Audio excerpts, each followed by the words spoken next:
Welcome back, and I hope you're having a brilliant day. Before we get into the video, I would just like to say thank you. I've received a lot of support on the last two videos, especially, and not just in terms of views or likes, but also the comments. Very kind and supportive. So for that, I am very appreciative. And I do think that the videos are slowly starting to improve little by little. And for example, the preview watch tomorrow, there'll be quite a bit of depth in that and unique insight. So I hope you are enjoying it. And again, thank you very much.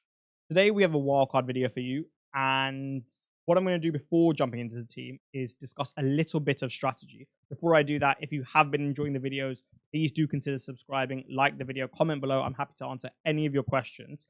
And yeah, let's talk a little bit about strategy. So I am still of the school of thought, just as I was a week ago, that I'm not too bullish or fond of Wildcard 4. Now, I will say that whilst I don't like many of the teams, the side that I've built, I'm actually relatively happy for a wildcard squad in this week. But looking at it from a bigger picture standpoint, I don't think there are mass fixture swings to target here.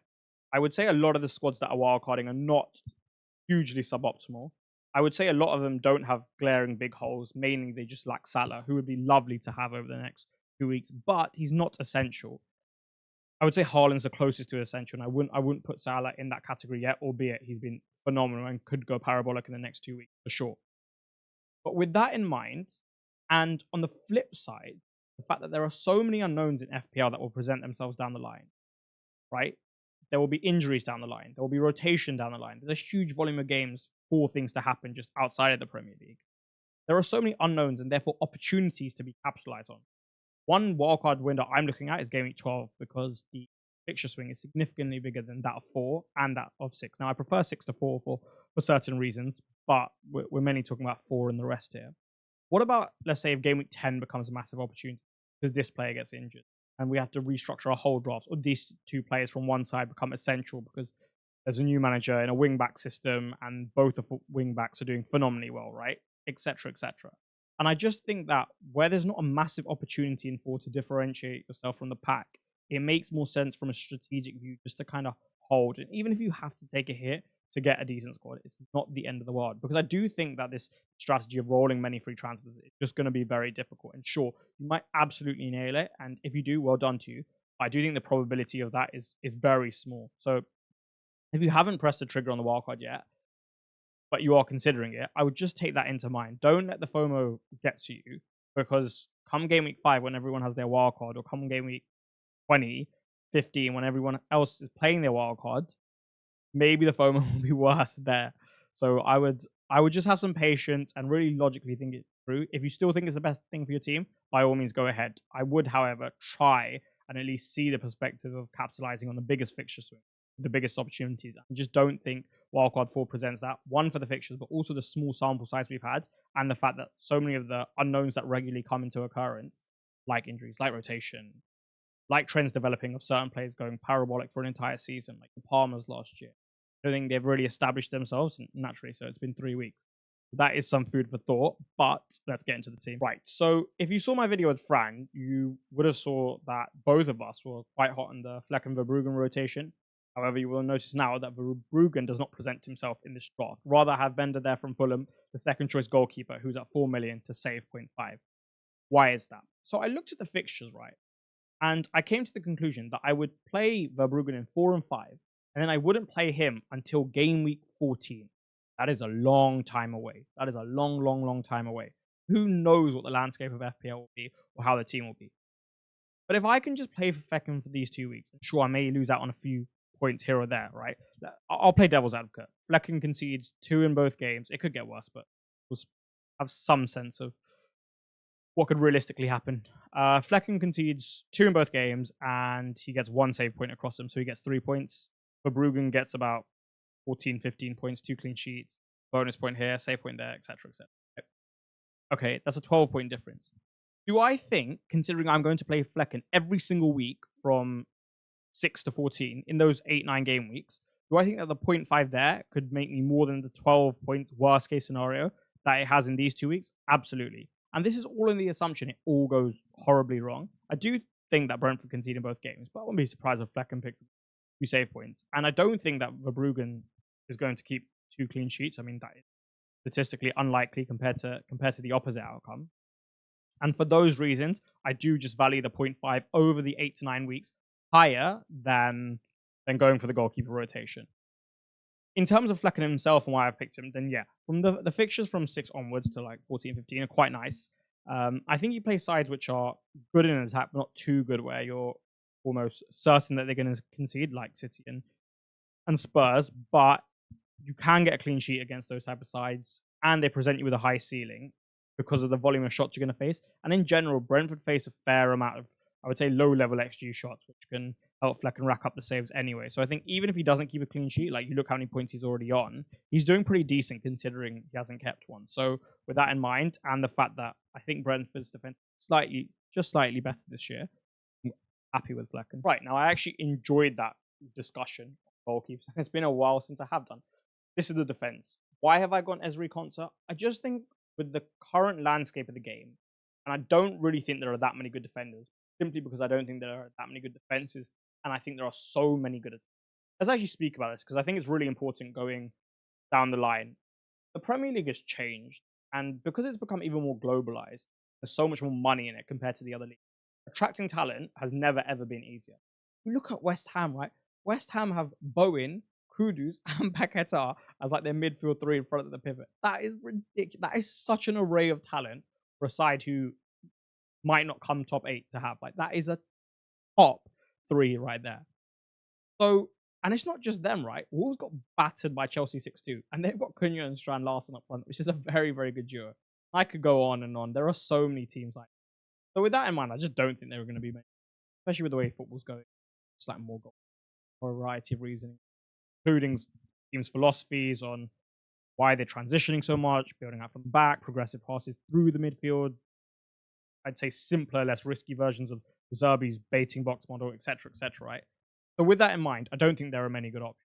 So when you have 3 very good fixtures from a 4.5 million player, that's nailed, in a very good top 4 side as of last year, and he's got okay threat from set pieces, and Villa actually have shown some prowess in set pieces here, I think you just take it. Sure, I could have gone Robinson and tried to play the upside with him down the line on the left and the attacking threat that he poses, but the West Ham score probably, the Newcastle score probably, even though it's at home, I don't think it's worth it. And even Konsa in, like, I think game week 8 I can play him, 9's not too bad, etc. So I would say that he presents good value at 4-5, and I wouldn't overcomplicate that. Then you'll see I've got Johnson on the bench. The reason being is I needed a 4.0 million slot, and he has good fixtures, bit of attacking upside. I'll take it. All the options probably will never play in this side.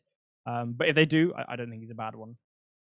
I've got Porro from Game Week 5 because, like I mentioned, I don't think that many defenses are going to be at all. Now, yeah, sure, Spurs are notorious for not the way they play. But given I don't think the disparity between themselves and others will be particularly large, because I just think those teams score, having his upside with the role he's playing is immense. Now, let's talk about his role. He's playing, I'd say, the right side 10 role, which allows him to honestly drift into areas which aren't in furthest proximity from the when they're building up and the block is settled from the opposition standpoint, finding himself in those right-hand side pockets. He's still allowed to overlap, and he's taking a high volume of shots when he's in close to goal, but also a high volume of crosses when he's in front of the block or in front of the last 2 lines of the blocks to whip it into the likes of some, but probably Solanke when he's back. So, and he's got set pieces, and the fact that he's doing all that on top of the fact that he's got the technical quality to deliver in the final third, I like. And what I said about the fact that he crosses a lot from in front of the block is actually somewhat similar to Trent, if you notice, and they do it from similar areas in a similar way. And it is actually a very good avenue to point, because for the right footer, that angle is kind to them, because for a variety of mechanical body, but that angle is kind to the right footer, especially those with technical quality. So I do see him getting attacking return. Then I've gone for the Liverpool double up to maximize these next 2 weeks. I think you'll see in this draft, as I mentioned, Mohamed Salah will be there, because I just don't think there's a point in wildcarding to it without him. I'm just playing the upside here. Like I said, I don't really like too many of the defenses. I trust Liverpool at home against at Anfield against 2 sides that, like, Forest have been good going forward, relatively speaking. They've had the most shots in the league, and Woods caused a lot of problems. Bournemouth's high press is definitely something that teams will struggle to cope with. But Liverpool have looked so good. and I really like the structure. I think it's going to be one of the harder ones to play against. I'll speak about this more in the preview. And for those reasons, I like what I've seen from Robertson. I think the fact that he's overlapping and underlapping, similar to Robertson, where Diaz goes wide and holds the width for him at times. And then when he's in those positions, he's still got the quality to deliver from them.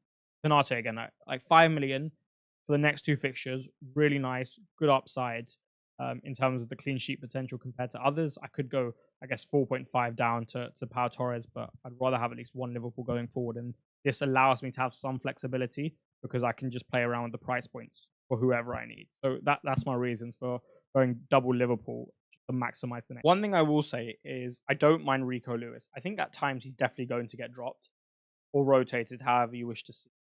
Walker will come to the side, I imagine. He's a 19-year-old and he just can't play that volume of games in the season, nor will Pep let him. Pep is brilliant at resting his players, I think. Compared to other managers, he does a very good job of protecting his players.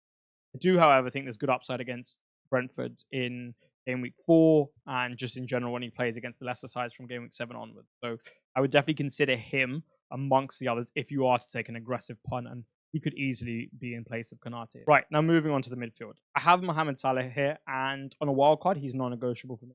I think the upside to captaining him in game week 5 for those who have him against those who don't have him is very big, and I would take it. Maybe not as big as it's been made out to be, but I certainly think on paper, Bournemouth are one of the sides that you can get at. One thing I noticed when I was doing a little bit of analysis on them is with their high press and how strict they are about it. Iraola is constantly doing that within sides. Their backline does get isolated at times, and even on transition, the difference between the second and third line is pretty big. So their block is never particularly compact, if you want to call it a block. So yeah, I do think that sides are going to score goals when Bournemouth travel to them, as opposed to when sides go to Bournemouth. Their pitch is slightly smaller, that's pressing more intensely, and higher is more forgiven. So yeah, there's just no real reason to fade Salah on a wild card. I mean, he's been in the best form, seen him in a while, looks absolutely brilliant. Fixtures are there. He's the upside to those who don't have him, really, right? You can get Saka in game week 6, as I will show you. So yeah, Rodgers, I mean, he's just scored a brace and taken a penalty in a youth game, which is good for owners. Nice bit of confidence there. Do I think he takes penalties at Villa? Probably not. But, you know, it's not a bad way to get one of your young forwards who's got a bit of swagger about him. Start to get the ball rolling there in terms of goals. I think it would be a very nice way for him to get some goals. And plus, he has the attitude. But I feel like he's the type of player just to want the penalty. A little bit similar to Madueke in that. Just a little bit. Maybe without the messiness. So, with that in mind, I wouldn't be overly surprised if he took them, but I think it's unlikely with Tielemans being such a senior player. Why have I gone for Minter? Well, he's well rested from the international break. He's got about 6 days between his last game and then the game against Ipswich. And one thing I spoke about is very versatile player when I was analysing him at the start of the season. I described him as having floppy legs, and I think that really helps in small spaces to manipulate, but also he has good power and good ball striking. So I think where he's seen a lot of the ball in this Brighton side, more so than Mitoma, I would say, I think he's dangerous. And at 5.5, as an upside play for the next 2 fixtures, I like it. Eze, I'm going to go into real depth tomorrow in the preview, and I think he deserves his own entire section. I'm not in love with the fixtures. I do think that after Leicester, they're not that good. You never really know when you're going to get from United. And I think that if you want to play United, you'd rather play them at Old Trafford, where they're going to give you more of a transition-based game, and they're going to give you more of a game where they're as direct. Whereas I think away from home, they shut up shop just a little more. Brighton didn't create too much against them in the second half, even though they lost 2-1 and they got slated by it in the press. They weren't actually that bad defensively. And then you've got Everton. What if they find their defensive form again under Sean Dyche, which is certainly a possibility? What if Braithwaite's back? Then you've got Forest, who have been a good defensive side so far. You've got Liverpool, so I'm like, eh. However, I did some Eze analysis yesterday, and I'm just so impressed from an FPL standpoint. I mean, the positioning is magnificent. I spoke about it in my last video, the zonal dominance and the proximity to the goal, the volume of actions, and that to likely output producing actions. They're just so high. And so I think at 6.9, he's underpriced. They should have made him 7.5. And thus, I think when the fixture is so good in the short term, the immediate term, I think you just have to go there. So for me, he makes his way into the side. And then on the bench, we have Bryan Mbeumo. He's the play from 6, but you can also play him in 5 should you wish. I'm just giving you a bit of the option here. And the reason I've got him here sitting on the bench where other wildcards wouldn't is because my one Arsenal asset is in the front line, obviously, and I'll be using 2 moves to get to the other 2 Arsenal assets to form the triple up in 6. And if I didn't have him, then he's another move I would need to make. So that's more of a strategic thing. I wouldn't really be playing him away at the Etihad, although there's worse things to be done in FPL. And now, before we move on to the analysis for the forwards, guys, there is 50% off currently on Fantasy Football Hub. Really do consider the offer. I mean, at £3.25 a month, essentially, unbelievably good value, top value. And you can see this team has a 93% rating. That has been formed by the Fantasy Football Hub AI, who has been successful so far in its pursuit of success within this FPL season. I mean, it's on 230 points, one more than myself, so we both had a good start. And you're getting so much out of this membership. You're getting team reveals from some of the world's best. Rich Clark, Ben Crellin, Abdul Rahman. You're getting the fixture tickers, customized fixture tickers for attack and defense. You're getting so much more. You're getting statistics tables, and obviously the My Team AI tool itself, which in an era of models is becoming very, very useful. So definitely consider it. Before we jump into the forward line, one last thing on Mbeumo. I'm really bullish on him. I think the way that Brentford platform him, spoken about in my last video, is fantastic for FPL. I mean, the volume of actions, the places he takes them from, etc., etc. Very similar to Eze, the Brentford Eze, but I do think maybe just a little pip above, given what I've seen from Brentford's attack so far. Whereas I think Palace have been slightly more disjointed and quite Eze reliant, which I guess is decent for FPL, but it could be better. Haaland, I'm not really going to speak about too much. I've done it too much already. So good, looks so sharp, fit and healthy, and ever. Systems there. If you want to go without him and spread the funds like others are doing, by all means. I just don't think you're going to be able to match him in that period from 7 onwards, where you pretty much captain him every week. And I think he can still get you at Newcastle away. I think he can definitely get Arsenal, especially given their injuries and the fact that I think this game is going to be less cagey this year. I think it'll be a bit more open because of how good City are from an attacking standpoint. So yeah, if you want to go without, I just think the risk of having to nail captaincy every single week when this guy probably just keeps going so high that like eventually statistically very, very difficult to keep up. And plus you're also limiting yourself in terms of the season. So yeah, that's enough talk about Haaland. Havertz is there as the one Arsenal because you do need one Arsenal, otherwise you would have to take a hit for them, assuming you would like triple up in Game Week 6. For me, fundamentals are so good, and I've spoken about this before. 90 minutes, zonal dominance, occupies the centre-backs well, runs in behind a lot, which is always useful because it's a good avenue to goal should he ever be found. It's a very direct avenue to goal. 90 minutes. The only thing is that like even though at 9, I'm comfortable having him against pretty much any side because of his skill set and the fact that he can hang with the best centre backs and cause them problems and generate output. I worry he might play midfield against Spurs and then probably not against City, right? I don't think they can do that against City. But with Rice out, I do wonder if he plays in the midfield against Spurs, which would limit his output. But for one game, when you're going to hold this guy for probably quite a long time and potentially, honestly, all the way until the second wildcard, if not further than that, I do think it's worth it. And then João Pedro is here as, yes, he's an enabler, but I'm going to call him the Giant Slayer. I think with his minutes in the big games, he'll get pretty much 90. He's on penalties, and he'll get minutes at 9 as well as 10, given Welbeck like it comes off and he moves to 9 and Ruta goes into the 10. And I would say he's a Giant Slayer because Brighton have posed enough attacking threat against the 2 sides they faced thus far, and that too, one of them was Arsenal, who they weren't for a while. I think against the likes of Chelsea, Villa, they'll be fine in terms of creating chances.